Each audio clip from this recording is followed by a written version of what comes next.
Yeah, big time. No man, diamonds in my teeth. I got a lot of shine.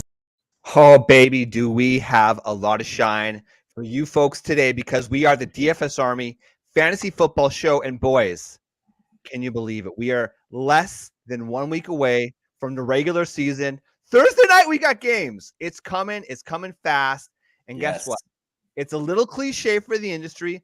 Everybody and their dog who has a podcast does this show. But guess what? There's a reason. Sometimes you got to just play the hits. We're today talking about a bold called show. I got, of course, my guy Brandon Adam. We got Mike Dickinson. And boys, man, we got some spicy ones today. But what's more interesting, and actually what I'm looking forward to the most for the people, is that trash bag. Flex Matt sent us a trash bag of takes that we're going to be reading off. And here's going to be my favorite part. I'm going to read it word for word later on. This is just, a little bit later in the show for the people.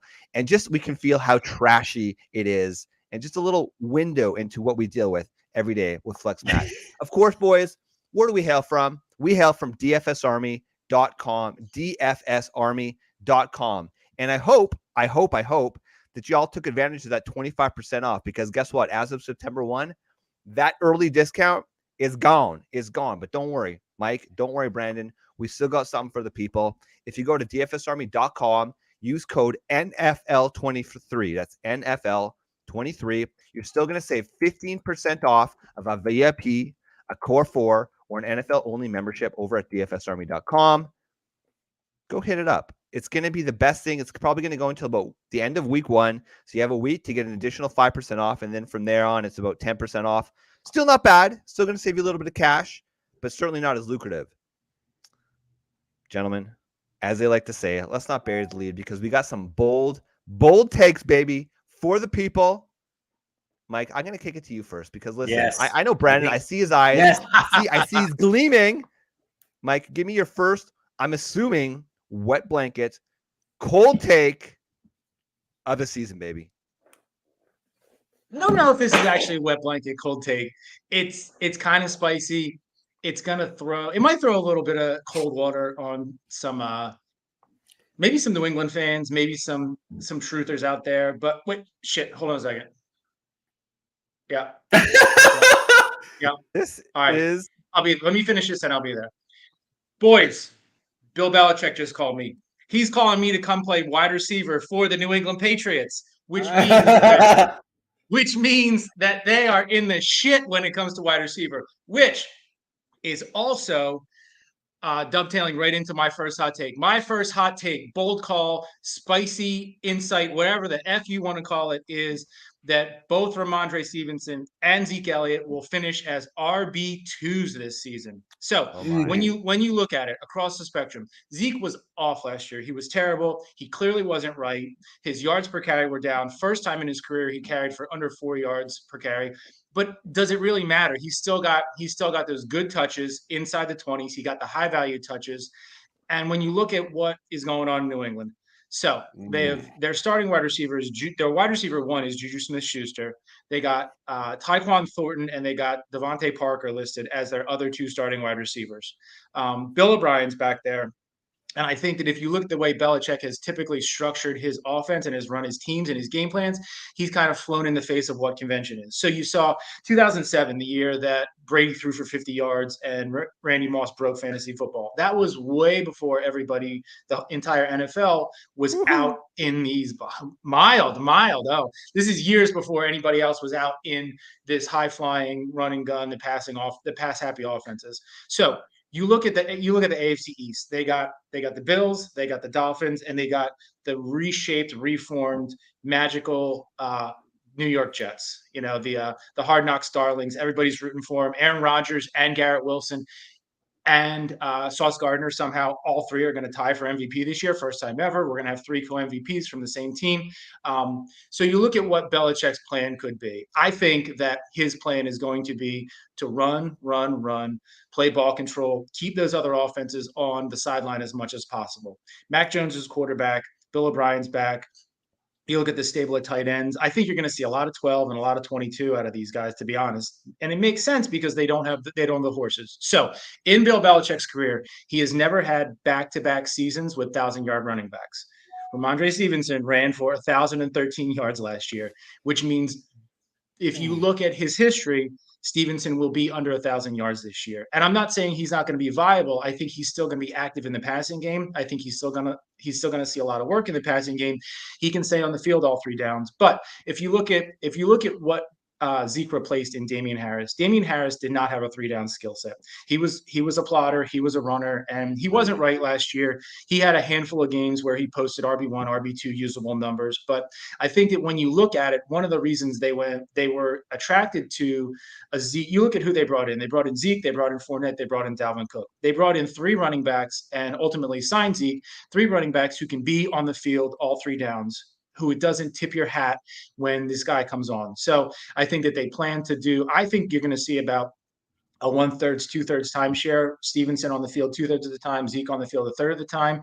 And where you're getting him right now, you're getting him in the 10th, 11th round.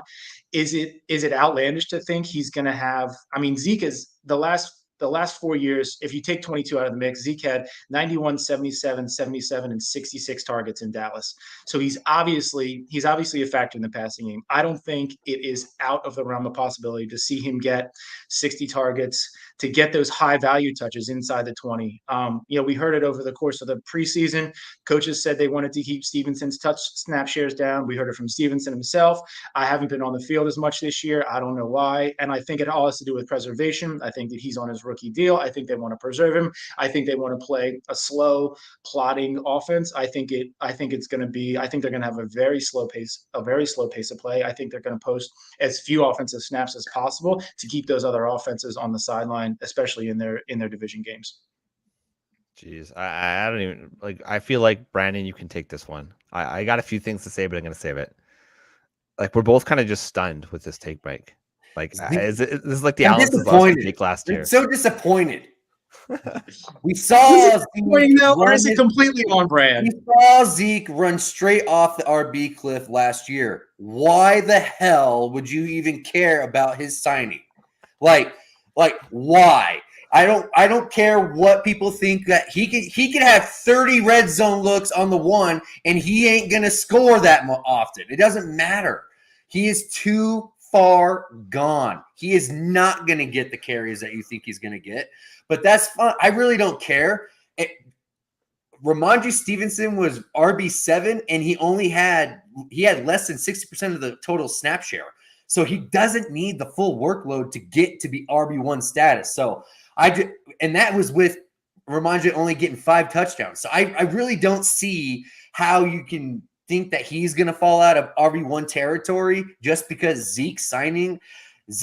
He's not a guy like I think Bill is going to see this by week 6, week 7. He's going to be like, this guy is just toast, and he's not going to be using him at all.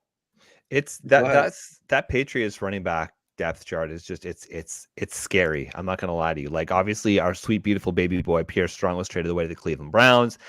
As a Patriots fan, that was devastating to me. Kevin Harris, everybody was saying, okay, it's gonna be Kevin Harris. He's on the practice squad. So it's really gonna be Zeke. And to Mike's point, if it's gonna be a run heavy scheme, which it probably will be, because they're going to rely on their solid defense, because that's how the Patriots are going to win games this year. It's not on their offense, it's on their defense. Let's just move on. Keep going. Yeah. I think just one little funny thing here. So I started drafting when I was preparing for the show today. I was going to have Juju Smith-Schuster as outperforming his ADP, and I wasn't sure quite where. But the more I dug into him, just like even in a bold take show, I don't have a strong take on Juju Smith-Schuster finishing above where he's going in ADP. So, Mike, it's on brand. I think essentially you're saying that we're overdrafting Ramondre Stevenson and we're underdrafting Ezekiel Elliott. That's essentially what your take is, because Ramondre is going as the RB8 right now. But is he really that high? Still, baby.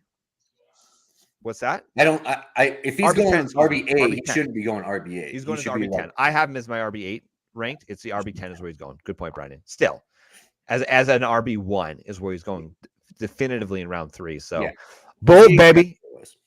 It's bold. We'll see.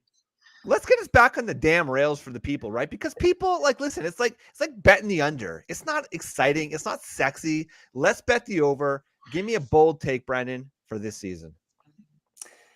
The return of Darren Waller. Darren Waller is going to receive 140 plus targets, and he's going to score double-digit touchdowns, and he's going to score at least 320 fantasy points for tight end position, and he will smash, and he'll be tight end 1 on the season. Tight end 1 on the season. That's bold, baby. Let's talk about it, though. So unpack that for the people. Tight end 1, for those who are counting at home, means he's going to be outscoring and outproducing Travis Kelce, who's going around 1. So give me the bold take here, or give me the story behind the bold take. In his best year, that was as a Raider, he received 143 targets, and he became tight end 2. I think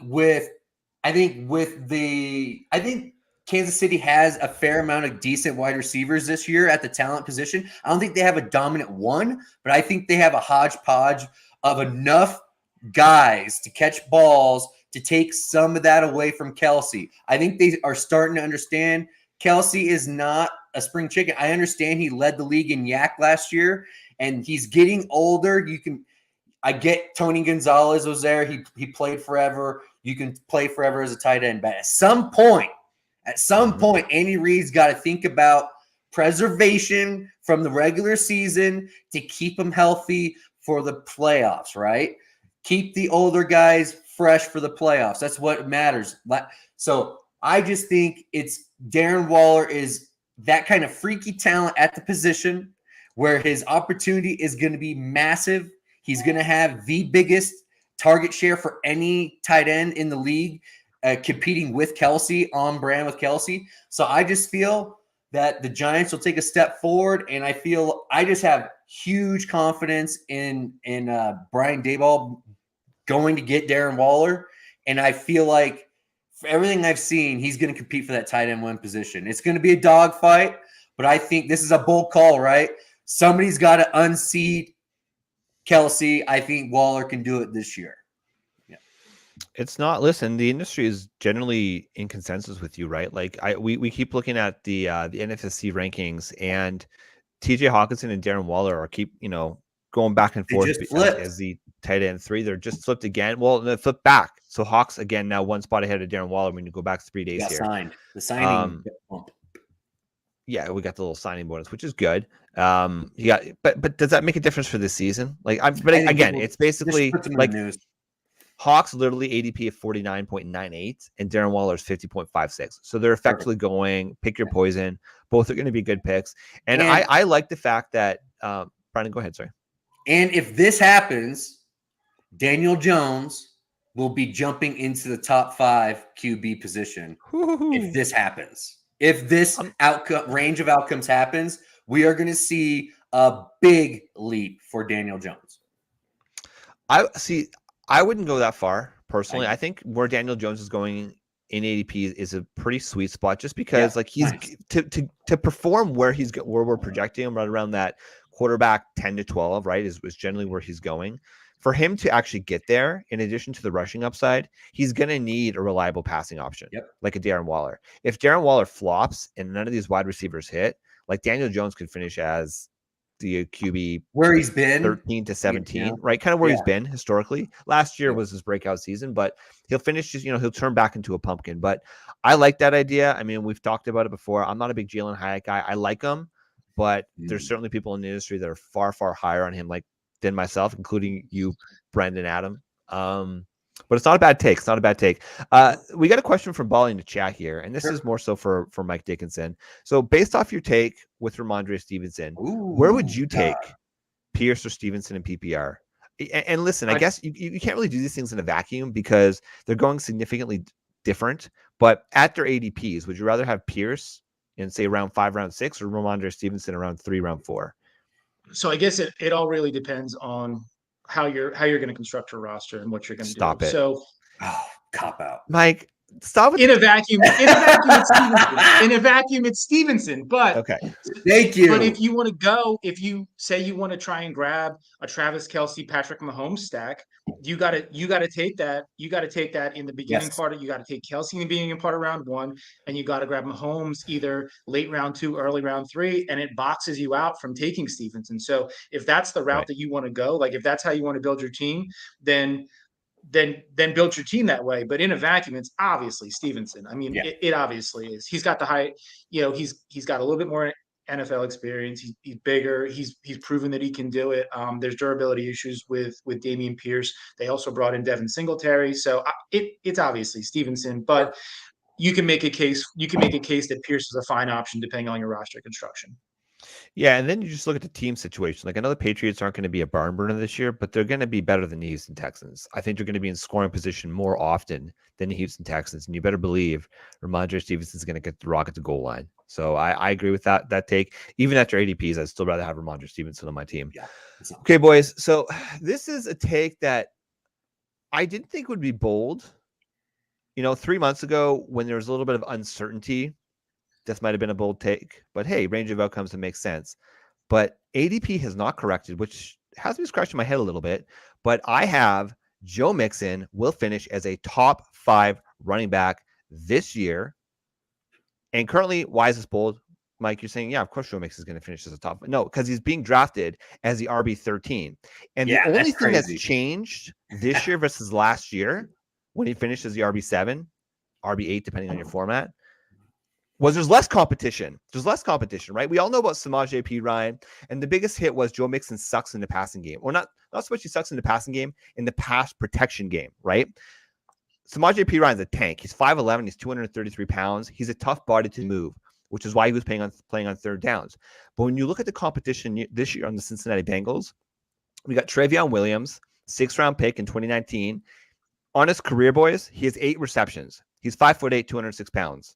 Doesn't really move the needle. Yeah, Chris Evans, who was also a 6th-round pick in 2021. For his career, 18 receptions. He's 5'11", 211 pounds. Okay, that's a little bit more stout in the passing game. He's a little bit more stronger for pass protection. And then the rookie this year, 5th-round pick, Chase Brown. We love this guy's athleticism. We ran the 4.4 340. He's 5'10". He's 219 pounds. We like the fact that he had an 8.2% college target share, which is acceptable, right? So he's pretty good in the passing game. One of the biggest criticisms on Chase Brown coming into the NFL, he's not just an okay pass blocker. He doesn't just need work in a pass blocking game. He sucks at pass blocking, okay? For those of you who watched the Senior Bowl and paid attention to the Senior Bowl week where he's competing against similar level competition or higher level college competition, he got his ass kicked in the pass blocking game, okay? So that's a big, big worry for me. You got Joe Mixon. He's a tank. He's 6'1", 228 pounds. We still all project the Cincinnati Bengals to be a really strong offense this year. Oh, yes. So he's going to get the opportunity. And listen, last year, snap share, 65.4%. That's number 10 in the league. Opportunity share, which is what we really care about, he ranked number 7. I think he's going to continue. He's going to continue to be efficient. And you continue to get 40, 50 receptions, easily opportunity to finish as a top 5. I just don't understand why the ADP isn't corrected. What am I missing here, Mike? So I think that the real issue with the ADP was that everybody was worried that his legal issues were going to pop up at some point in time, and he was a real threat to miss 4 to 6 games. We saw how long it took. We saw how long it took with Alvin Kamara. That was on video, and it took an entire season. It took an entire season plus for him to work all the way through, and he missed 3 games. Middle of last month on the 17th, he was found not guilty of those. It was like an aggravated assault misdemeanor charge. So he's cleared of all those. Same thing happened with Tyreek. No charges are going to be pressed. So I don't think the league feels it needs to do anything about it. I don't think the league feels it needs to do anything about it in the mixing case. And I really think it's just one of those effects that people missed it in the news cycle, and the ADP just is not corrected because there's still some analysts out there that are talking about the fact that his legal issues still could pop up and he still could miss time. It's a false narrative. It's not going to happen. He's going to be on the field 80% of the time in a top 5 offense, an offense, quite honestly, that needs to put up points to win because their defense is not that great.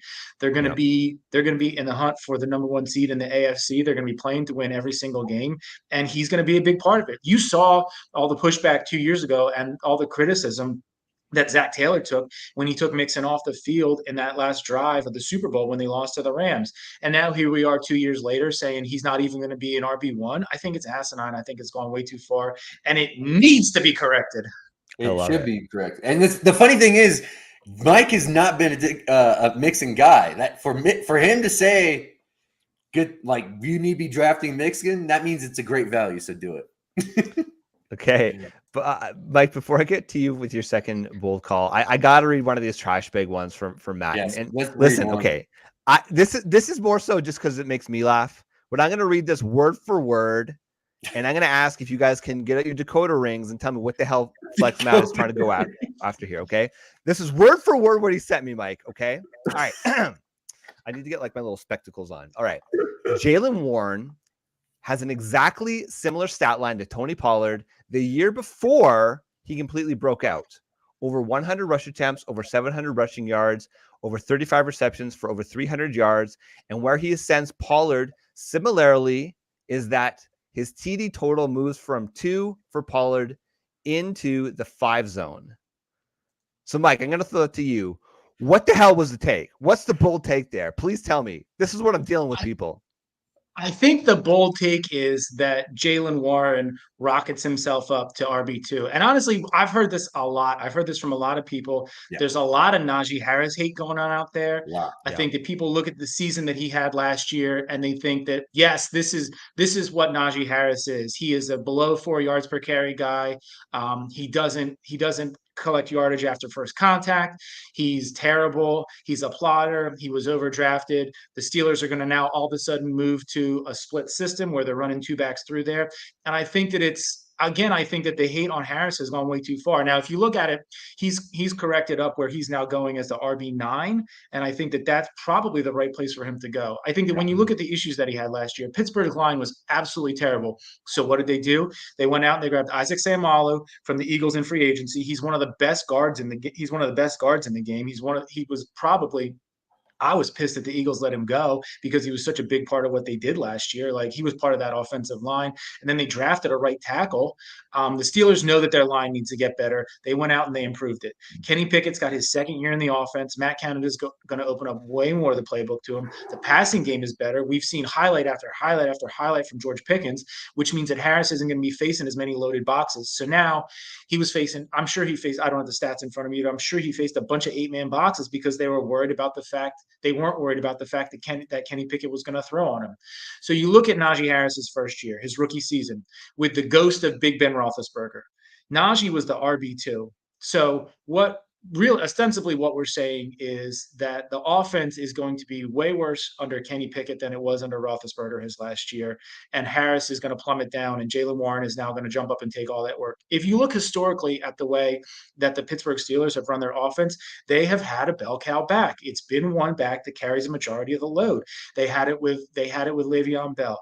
They had it with James Conner, and then they had it with Najee Harris last year. Even when Harris was hurt, he had the Liz Frank injury. He had a plate in his foot the majority of the year. Even in that situation, with Jaylen Warren still on the roster and Anthony McFarland on the roster, who, by the way, played under Matt Canada at the University of Maryland, even with those 2 backs on the field, Najee Harris was still on the field for a majority of the work. I don't see any reason why that changes, and I think that there's just a ton of hate. I think it's cool to say that Harris is being overdrafted and that Jaylen Warren is going to skyrocket up. And it's one of those hot take lottery tickets where if it cashes, you look like a genius, and if it doesn't, you say, well, Jaylen Warren was going in the 12th round, the 13th round. He was never going to hit anyway. It is what it is. Yeah, I think that's pretty sharp. So you were talking about average defenders in the box. When I look at Najee Harris, last year on average, there were 6.55 average defenders in the box. You look at Jaylen Warren, 6.44. So it's effectively, they didn't change formations, whether it was Najee Harris or Jaylen Warren. One of the biggest things was that people hated the fact that Najee Harris would get stuffed at the line more often. His stuff rate was 16% last year.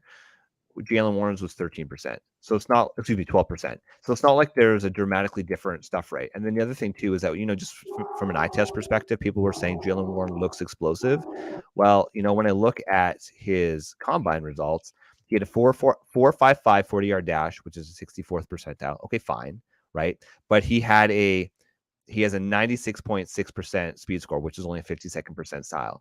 And then you look at the burst score, it's only a 43rd percentile. So from an athleticism perspective, Najee Harris is a better athlete than Jalen Warren. So yeah, it's fine. It's kind of the sexy take this year, but it's more so of an eye test take versus the numbers actually showing it out as far as I'm concerned with Jalen Warren. But yeah, no, he's certainly one of those sexy guys. It's like the Tank Bigsby's of the world, right? These are like the high. And we just had a handcuff show this week. For those of you who are listening, go check it out on the YouTube channel. Go check it out on the podcast feed. We just talked about some of our favorite handcuff running backs, and we like Jalen Warren, but I don't think he's going to be, unless there's an injury to Najee Harris, I don't see him being really fantasy relevant. And at best, he'll be maybe a flex play in deeper leagues. Yep. Brian, you got a take on this, or should we move on?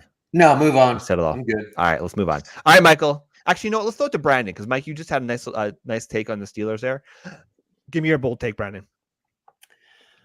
Trevor Lawrence is going to be a top 4 quarterback this year. He'll be part of the Mount Rushmore this season in 2023 due to the fact the dog himself is returning, Calvin Ridley. The guy looks phenomenal. He looks exactly what we were hoping to see. He is explosive. He's in shape. He is catching the ball, and his feet are faster than ever. Adding a wide receiver that is a wide receiver 1 that will end up finishing top 10. Listen up.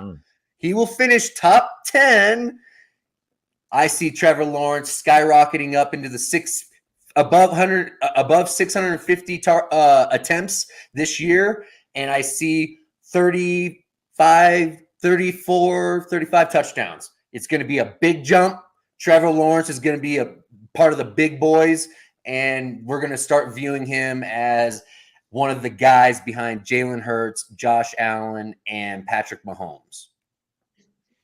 Yeah, I think that's, it's pretty sharp. And it's like one of the things people don't really think of Trevor Lawrence as a rushing quarterback, but he still had 62 carries last year, which that's a decent, like when we define, at least, this is a general thought, like to define a quote running quarterback, like you want at least 80 to 90 carries. So 60 isn't a running quarterback. It's a quarterback that can run. So you like the fact that he can get first down with his feet.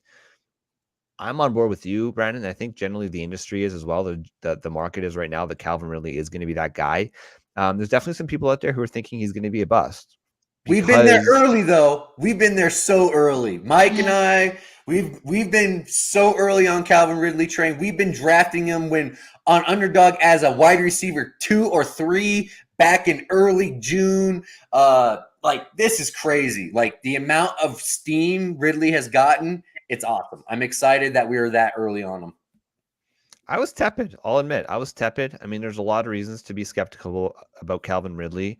Yeah. But we talked about it on our camp show, where when there's a consistent drumbeat coming from beat writers, he passes the eye test when you watch the videos. He looks good. He looks quick. You just hope that it can come all together in a real game situation. But yeah, T-Law, man. Okay, Brandon, do you think, say T-Law ascends to like a top 5, top 6 quarterback this year, which is right around where he's being drafted, right? So the industry agrees with you. He's drafting around 8 or 9 right now. He's right behind Fields. Okay, so but he's in that range, right? So when we looked at Trevor Lawrence as a prospect coming into the NFL, he was thought to be, kind of like the next generational type prospect. I would, use that in quotations, generational prospect in the lines of like an Andrew Luck type player. Obviously, we all know what happened the first year as a rookie. That was just an absolute dumpster fire. Last year, he showed signs that maybe this is the guy. What is it going to take for him to meet those lofty expectations when he went to his career? Like, what would you say? Okay, yeah, he's hit, Brandon. He needs to make a deep run into the playoffs and bring some hardware back to Jacksonville to actually live up to what he is supposed to live up to. I think this is I'm starting to get the same vibes as I got with old school Seattle Seahawks The year that we went down against Atlanta, we had a hard-fought game, lost that game. It's exactly the same kind of vibe I got for Jacksonville Jaguars this year, with them going down last year in the playoffs, making that little run against the Chargers. I just think the organization is prime. It's loaded with talent. The offense is they are, even if Calvin Ridley fails a little bit, it doesn't matter. They have a lot of game breakers in that offense. I just think Trevor Lawrence just added one of the most premier route runners in the league, and Calvin Ridley has done nothing but prove that to me with everything I've seen. So I'm all in on Trevor Lawrence this year. I think he really takes a step forward, and we all go, why didn't we just draft him instead of drafting Lamar Jackson or Justin Fields or whatever? Trevor Lawrence has that it factor. He just needs to get better at the deep ball, but Calvin really should help with that. This is, and you probably don't have your rankings right in front of you, but if you were eyeballing it, where would you put Trevor Lawrence in Dynasty in terms of the QB rankings? Like, is he right there? Who would you rather have, Lamar Jackson or Trevor Lawrence? Lawrence. Okay, Lawrence. Who would you rather have, Joe Burrow or Trevor Lawrence? Lawrence.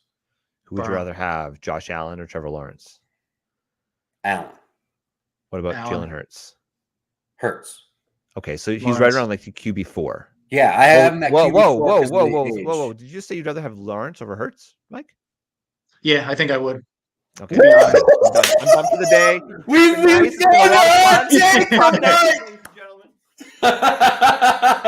Yes, I love that, dude. Yes. Listen, they're side by side. I think for me, and this is a preference for me as my conservative nature as a fantasy player. You look at Hurts. So much of Hurts's production is predicated on his ability to run, and if he gets hurt, Hurts gets hurt, that kind of goes away. He only threw for 3,700 yards last year. So much of his production was on the ground. He progressed as a passer. He 100% did. And by all accounts, he's going to progress as a passer again this year. Yeah. I think as a locker room leader, he's great. But Lawrence has great character attributes too. I mean, he did not fold in that Urban Meyer year. He could have packed it in and said, you know what, I'm done. I'm just going to, go to work every day, keep my head down. But in the wake of all that, he kept the locker room up and going. And I think that you look at what the pre-draft analysis of him was. You look at what his profile was coming in. He was a 5-star recruit going into college. He was the consensus #1 overall pick coming into the NFL draft that year. I think that Jalen Hurts has the athletic profile, and Jalen Hurts has always been highly regarded as an athlete and a character guy. But it's one of those things where it's great now, but it feels like it's a little bit volatile. I like it, man. I like it. I get what you're saying. I think honestly, Jalen Hurts is going to be the MVP this year. I can see that 100% MVP. Yeah. I think he's going to have a massive. He has so much room to go with the passing that he can just blow the doors off of fantasy football if he takes another step, which I think he can, because he's got so many weapons and they don't really have a great running back. So I think they're going to start slinging it and let him rip it and treat him like an elite quarterback and let him go. So I see an MVP season incoming for Jalen Hurts. One of the common narratives I'm hearing out there is that, well, a lot of takes are that they're not like the Eagles won't even finish as the #1 seed in their division. Crazy. Because of that. I think it's cockamamie, frankly. Crazy. But because of that, the whole concept of the Super Bowl hangover, right? But I don't care. That kid's made of the right stuff. Yeah. Jalen Hurts is made of something different, right? Yeah. He thrives in adversity, right? You talked about Trevor Lawrence. I agree. I think Trevor Lawrence thrives in adversity. We saw that as well. I think it's definitely a conversation. I'm still definitely taking my boy Jalen ahead of Trevor Lawrence, but it's close, right? Like if I miss out on Trevor Lawrence, if I miss out on Jalen Hurts and I'm stuck with Trevor Lawrence, like shit, that I'm totally happy with that. Dude, that's fantastic. Yeah, like, it's awesome. All right. Another bold call, Brandon. Mike. Give me a bold call, baby. All right, so my next bold call. I am loving a Green Bay Packers wide receiver this year, but it is not the one that you think it is. The wide receiver, shame. I know. The wide receiver I am in love with this year, especially at ADP, who I think has a very, very real possibility to finish as a wide receiver 2. I'm not saying he's going to be a 1. I think he has the ability to finish as a wide receiver 2. You look at Romeo Doubs. So it's two things. It's opportunity and it's ability. So they took him. I think he went in the third round of the NFL draft last year. It was him and Watson were the two rookies that were there, and Lazard was there. Cobb was still there. You were wondering who was going to emerge, and it was really a weird year. We all knew that Rodgers didn't want to be there. The coaches didn't want him there. He didn't want to be there. The front office didn't want him there. He begrudgingly showed up. And it wasn't anything special. But very, very quietly, Dubs had 67 targets. And then you look at what's been vacated this year. Randall Cobb left 50 targets and Alan Lazard vacated 100 targets. So there's 150 targets that are vacated. So obviously that's going to get spread out. That some of it's going to go to Aaron Jones. Some of it's going to go to Watson. Some of it's going to go to Dubs. Some of it's going to go to Musgrave. Like, I think that it's going to get spread out. And before you go and say they're going to run the ball more, they're going to be more conservative. Rodgers, in the last 3 years since LaFleur has been there, Rodgers hasn't thrown for over 541 attempts. He was like 530, 535, 532, and 541. So it has not been a high volume passing offense. So I think there's a little bit of room for the passing volume to increase, quite honestly. So you take the 67 that Dobbs had last year, you give him 70 more. That puts him in the 130 range, 70% catch rate. 10% yards per, he had a 10.4 yards per catch. That puts him like 75 catches, right around 1,000 yards. I mean, that's throw Pepper 3-4 TDs in there. Like that puts him, that's right around where Deontay was last year, minus the touchdown. So I think that like back end wide receiver 2 production from him is great. And I've been taking him late. I've been taking a bunch of wide receivers late, hoping that one of them hits. So like the Mims of the world, the Mingos of the world, the Dobbs of the world, hoping that one of those guys hits and you end up with a wide receiver 2, wide receiver 3 lottery ticket in double-digit rounds. But I think that in looking at any of them, Dobbs is a safe pick. The one thing that I will say, he has a hamstring injury going into week 1, which scares me a little bit. It scares me a little bit. That said, I'm still betting on it. I'm still taking him. Okay, so this is my big concern with this. Okay, yes, Aaron Rodgers had the low passing volume last year, but he was efficient. When you look at the target accuracy, when targeting Romeo Doubs last year, it was 8.1, which was number 6 overall. Okay, I do not believe that Jordan Love is going to have the same target accuracy, which means he's going to need the volume. So if you're bullish that Jordan Love is at least a competent quarterback, which it sounds like he's going to be, then I think that's a fair take. I like Jaden Reed better. But listen, we talk about camp beats. We have our player takes. Romeo Doubs has some pretty clear chemistry with Jordan Love. I hate this take, Mike. It makes me feel sick to my stomach, but it's definitely not the worst take. Is it bold? I think it's bold. I guess it's bold because he's being drafted so late. I guess it's a bold take. I just hate it. I absolutely hate it. It makes me sick. Okay, I'm going to give you guys one of my bold takes here, and then we'll throw it to Brandon because Brandon's got a spicy one. So this one's going to be a little unpopular, especially for the Brandon Adams of the world, but I think it's not out of the range of outcomes. It's going to be bold, but I think David Montgomery outscores Jahmyr Gibbs in 2023 fantasy football this year. So my question to you, Mike, why is this a bold take? Well, David Montgomery is currently going as the RB26 at 78 overall, and Jahmyr Gibbs is going as the RB9 at 33 overall. Okay, so here's the play on this. All right.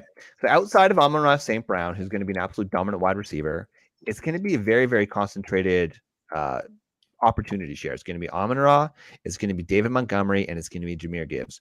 We obviously know that historically, if you bet on these running backs that were drafted in round 1, you're going to be successful. Okay. I'm not saying Jahmyr Gibbs is going to have a bad season. I'm just saying I think David Montgomery is going to have a better season than people think. Okay. Plus, David Montgomery was one of the higher paid, which is still sad to say when you look at the salary, but he was one of the higher paid running backs this offseason. He signed a 3-year deal for $18 million with the Detroit Lions. It included a $4.5 million signing bonus and $11 million guaranteed. That's a pretty solid contract for the running backs nowadays. They're not just going to bring him in. And listen, I understand the timeline of events, okay? Free agency happens before the NFL draft. I get it, Brandon. I get it. I'm just saying David Montgomery, he thrives on volume. I think they're going to continue to give him the rock. Do we think that there's definitely a range of outcomes where he has double-digit touchdowns. Is he going to get 19 like Jamal Williams last year? No. But say he gets 10 or 11 touchdowns. He's still going to be competent in the passing game. He's still going to be a factor in the passing game.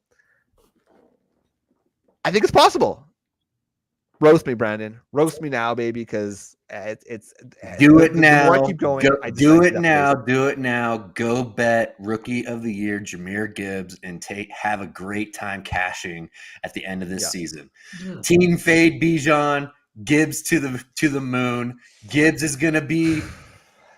That should be your bold take, bro. He's gonna be your bold take. Christian McCaffrey. He's gonna get unbelievable amounts of targets his way. There is no legitimate star besides Amon-Ra and Gibbs on this team. David Montgomery is a young guy that didn't get signed by his home team to a second contract. Okay, a guy that allowed an undrafted free agent in Khalil Herbert to outproduce David Montgomery. David Montgomery is an okay back. Jahmyr Gibbs is a special talent. I absolutely am Team Gibbs. Go bet him as a Rookie of the Year, Offensive Rookie of the Year. I think that is a solid bet, and you're going to get good returns. I like David Montgomery as his opportunity. I get what you're saying, but I'm telling you, when Jahmyr Gibbs is lighting up that turf in Detroit and the coaches start going wild on the sideline, they're going to have a hard time taking him out of the lineup. This is all well and good now. This is all well and good about you saying David Montgomery is going to get a big role. I get that.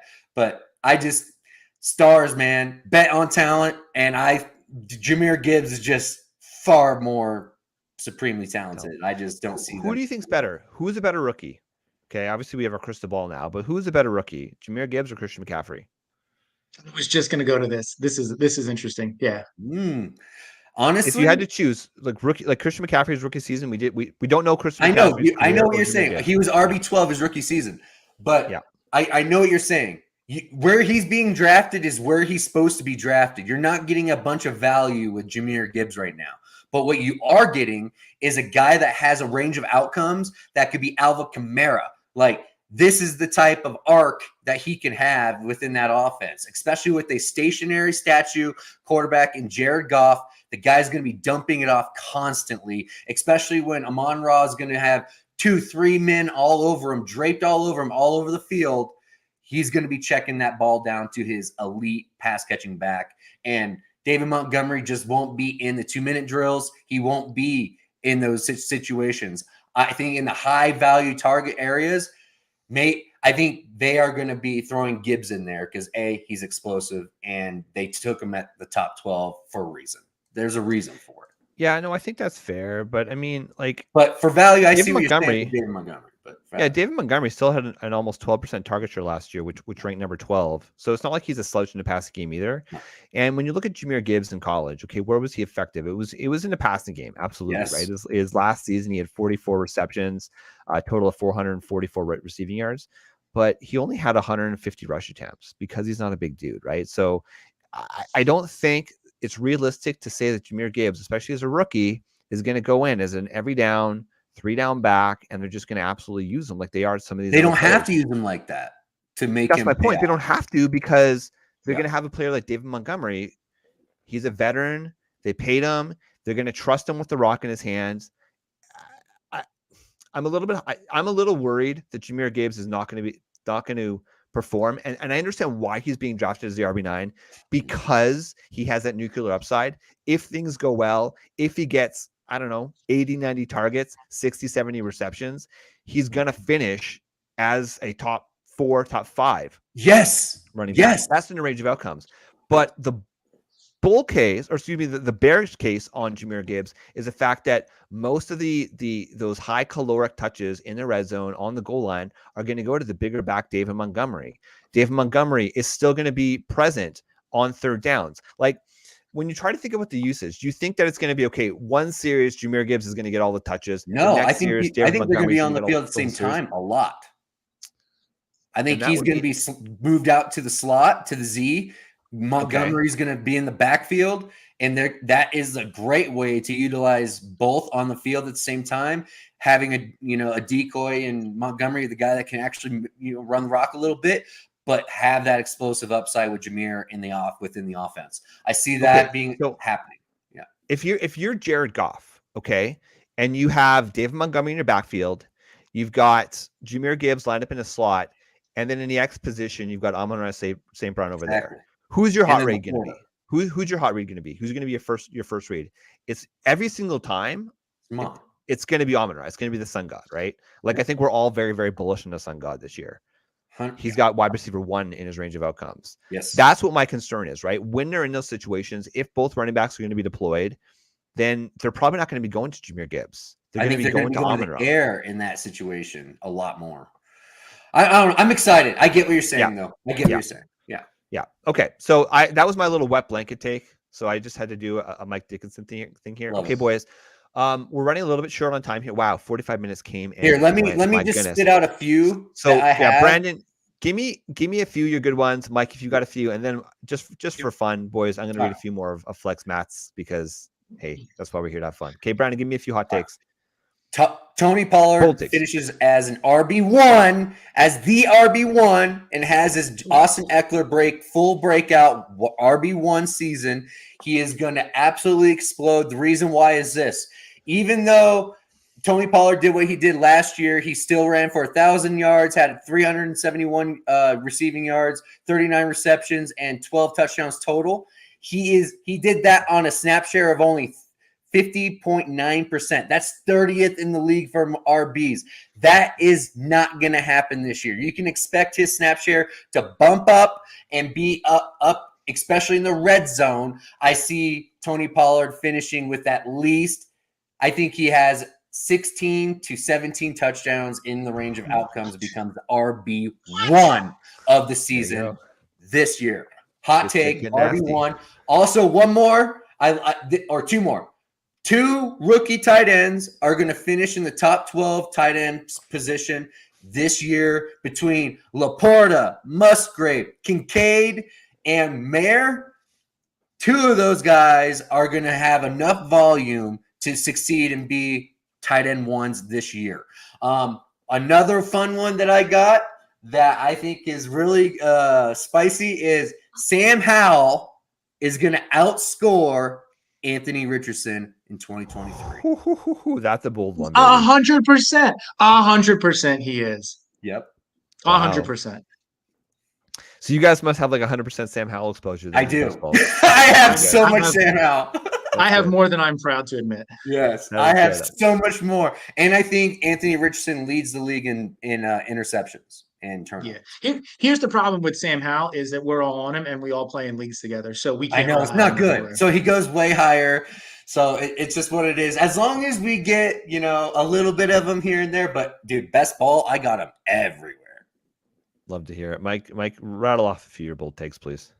All right, so I got to stay with the Washington Redskins, say in the NFC East. This is the year that Antonio Gibson finally returns value. Last year, Ron Rivera was saying that he was worried about Gibson. Gibson wasn't ready. He wasn't up to speed. This year, Rivera is saying that they need to tap into Gibson's skill set more. He's the key to unlocking their offense. You look at Eric Bieniemy, who somehow under Andy Reid made Jarrett fucking McKinnon a thing. Guess what? Antonio Gibson is going to be a thing. He's a better running back than Brian Robinson is. He's a 3-down running back. Brian Robinson is a great story. Brian Robinson is great when you need short yardage. I've never been high on Antonio Gibson because of his seeming fragility, but I think this is the year where we finally see what Antonio Gibson can be. I'm not saying he's going to be a top 6 running back, but I think that where I've been taking him round 7, round 8, something like that, for him to finish as a mid-tier RB2, I think is well within the range of outcomes. And in 100%. My 0 RB builds, I love it. 0 RB and hero RB, I absolutely love him. Going next, rookie tight ends, I think Michael Mayer will be the top producing rookie tight end. Yep. Yeah, I think that Hunter Renfrow fades into oblivion this year. I don't think Jacoby Meyer is what we think he's going to be. When you look at what Josh McDaniels did in New England with those tight ends, I think he has every intention of doing that with Mayer. And then my last take is this is play the funeral dirge. We have seen the end of Cooper Kupp as a fantasy wide receiver 1. Watching that draft at Alan Seslowski did he and Mario Puig hosted from the podcast. Alan Seslowski, he hosted a stakes draft last night, and Cooper Kupp went as wide receiver 13, and I think that's right about where he should be going. So, RIP Cooper Kupp. I was pissed that I didn't take Garrett Wilson over him in our draft, and I'm going to be kicking my own butt for that for the rest of the year because Garrett Wilson, top 3 wide receiver, book it. Mike, on that Kupp, is that more so you think he's going to be dealing with health issues this year, or even if he's healthy on the field, you still think he's going to turn into a pumpkin?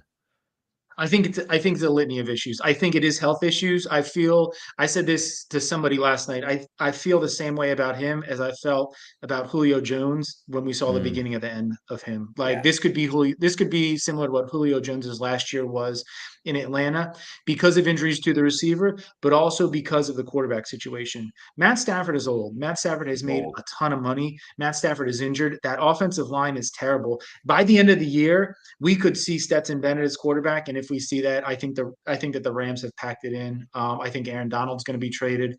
I think we could see Matt Stafford be traded. I think we could see Kupp be traded. So I just don't think that. I don't think his. And now on a per game basis, I think he'll be great, but I just think he's going to miss time, and I think that he's going to have some absolute duds and some dogs, and I think that he's now a wide receiver too. Looking at the NFFC here in terms of Cooper Kupp's ADP, so he was going definitively right around the 4th, 5th pick overall. It was oftentimes a choice between him or Travis Kelce that people were making. He's now ready to turn. This is based off the last 3 days of ADP data. He's now behind AJ Brown, behind Amon-Ra St. Brown at the 12th. So right around that 1-2 turn. So we were so sharp. We were on Amon-Ra so early. We were taking him over Kupp. We were doing the right thing early. People need to start listening to this podcast more and more because this is where you get some hot takes. And I'm excited because a lot of our takes are panning out this year so far with some of our so far. Receivers. There hasn't been a snap, Brandon. Undefeated in week 0, baby. Undefeated in week 0. No, I'm just saying like where we were taking people early. We were early on Ridley. We're early on Amon-Ra. We're well ahead people on ADP with Pollard. Like we were ahead of people on Gibbs. We were ahead of people on Mixon. We were ahead of people on Trevor Lawrence. Like if you go back and listen to our podcast this summer and you started drafting when we were telling you to start drafting these people, you have some sick lineups going. I'm excited for people that listen and cashed in earlier with our podcast. Exciting. Okay, we got a question here from Miles in the chat. He's got the 1st overall pick. Should he draft CMC over Justin Jefferson? No. Justin Jefferson. Yeah, you're going Justin Jefferson here. It's just range of outcomes. JJ is just so reliable. And right around that 2-3 turn, you're going to have the opportunity to, if you want a running back, to go and get a running back. Yes. So take Justin Jefferson, take the points, and then wide receivers are being gobbled up. So you're going to find there's going to be running back value at that 2-3 turn. So Jacobs will be there. Yeah, Jacobs will be there. Ramondre Stevenson is going to be there. Let me just pull up the board actually here real quick. Jacobs, Mixon will be available if he wants to wait. Yeah. Oftentimes Derrick Henry is there. That's probably the range you're going to be looking at. So definitely go Justin Jefferson. Don't overthink it. Just sometimes you got to play the chalk. That's all it is. Okay, I got one last trash bag one, which isn't the trashiest trash bag, but it's still a little bit trashy. So we got to read it here. Okay, this is again from a guy Flex Matt.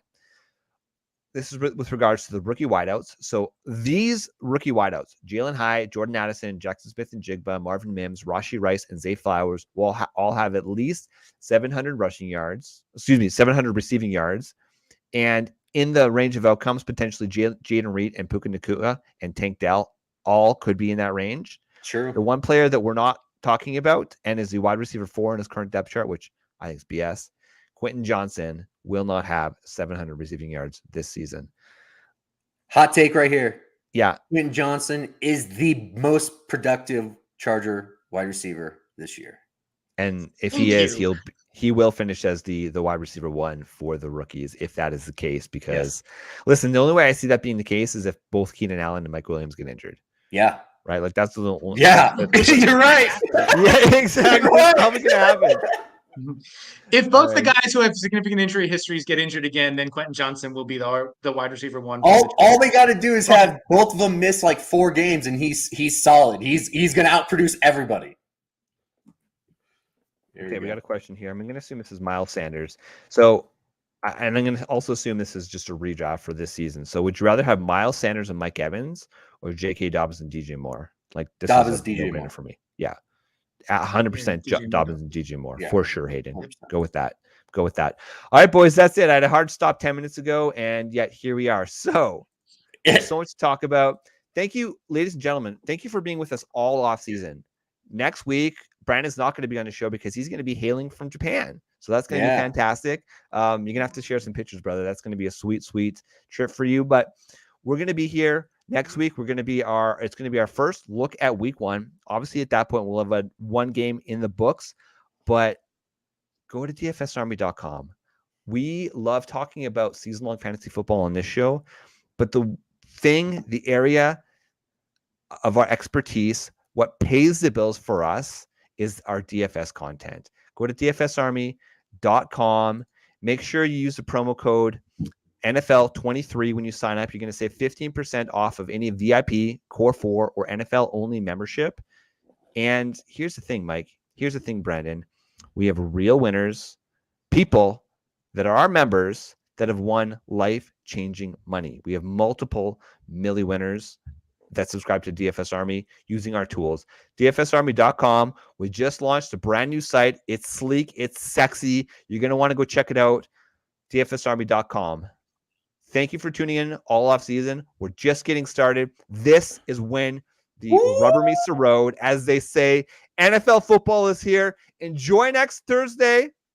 Public service announcement. Keep your Thursday players out of your flex positions. Put them in your running back, your wide receiver, your quarterback position. Yes, there you Keep them go. out of your flex spots. Oh, that's a really, just people get back to the damn basics. And Yes. for all of you who just were obsessed with drafting teams and you got 17 teams, go start setting your lineups now. Don't wait until night 4 because there's not much that's going to go change. Go start setting lineups now. Don't make that mistake. Ladies and gentlemen, we are the DFS Army Fantasy Football Show. Enjoy week 1 of the NFL season, baby. We made it! Sheesh.